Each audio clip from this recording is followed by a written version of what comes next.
So far you've looked at equations written in standard form. Today we're going to be looking at an equation that's written in what is called factored form, okay? So y equals a. What's a in this equation here? What's a? Okay, 2. Bracket x minus r, case 4. Bracket x minus s. What's s? Okay. So we're going to be looking at what these variables represent. A, we looked at last week. What did you notice about when A is positive? How did the parabola open? So from previous lessons, we know that if A is positive, the parabola will open up. And to the right of this equation is the graph, okay? And we're going to dissect it. We're going to look at the different parts of it. Can you figure out where this parabola intercepts the x-axis? Here's x, here's y. Where does it intercept the x-axis? Yes. Positive 4 right here. Does everyone see that?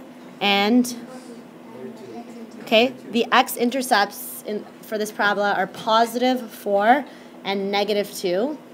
Okay, can you see where the y-intercept is? Where does it intercept the y-axis? Negative 16, okay? So this is the y-intercept, and these are the x-intercepts. And you have this graph on page 66. Look at the equation, and I want you to see if you can figure out how you can find the y-intercept just by looking at the equation. When a line or a parabola passes a y-intercept, which value has to be 0? X, thank you. So in the equation, if I make x 0, I know that my y value will be the point where the parabola passes through the y-axis, because if x is 0, the second coordinate has to be the y-intercept, right? Well, what's 0 take away 4?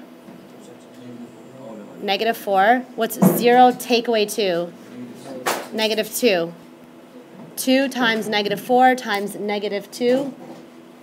Sorry, it's supposed to be plus 2. I made a mistake. Sorry, 0 plus 2. So a positive times a negative. 2 times 4. Negative 8. Negative 8 times positive 2. Negative 16. Is that what we had in our diagram? What did you notice? What did you notice looking at the equation?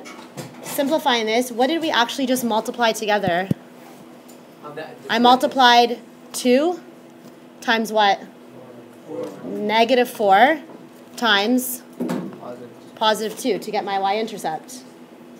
That's all we had to do. We just had to multiply A times R times S. These are just the letters, the variables that they use for standard form. I give you this equation in factored form, and I say to you, what's the y-intercept? How would you find it easily, quickly?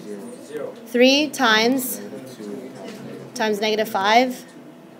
What would the y-intercept be?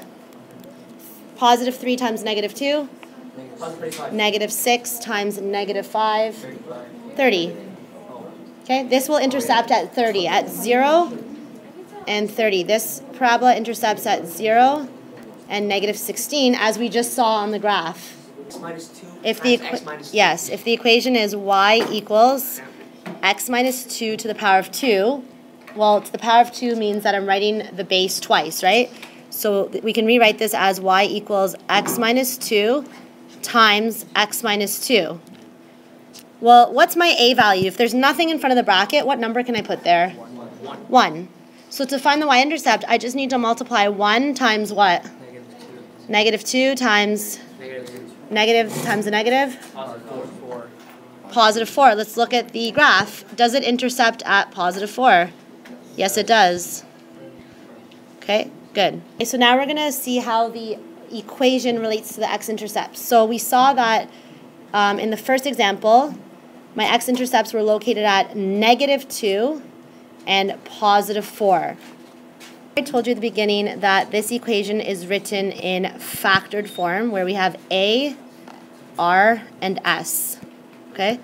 These are just variables that we use to represent something. We already know what the A represents. Okay, the A tells us if it's going to open up or down, right? If it's positive or negative. We're going to figure out what the R and the S represent. Well, in this equation, we just looked at the graph. What were the x-intercepts? What were the x-intercepts? Positive 4 and negative 2. Look at your R and your S value. 4 and positive 2. Okay, the reason why the sign changes is because the equation is x take away R. So my R value is positive 4. X take away a positive, right? What's x take away a positive? It's still x take away 4. But then I have x take away, what's my other intercept? Negative 2. When you take away a negative, what happens? It turns positive. So that's why the equation is y equals 2, x minus 4, x plus 2. So your R and your S actually represent what? The x-intercepts. Okay? When the equation is written in this form, R and S represent the x-intercepts. Okay? According to what we just discovered, this is my R and this is my S. What are my x-intercepts then? Positive or negative 2? Positive 2, right. It's the opposite integer. If it's minus R, well, then my R has to be 2. It's positive 2 and positive 2. What does that mean? It only has how many intercepts? It only has one x-intercept, which is at positive 2. Let's go back and look at the graph. If you look here, it only has one x-intercept. It's still possible for a parabola to only intercept once on the x-axis. See that?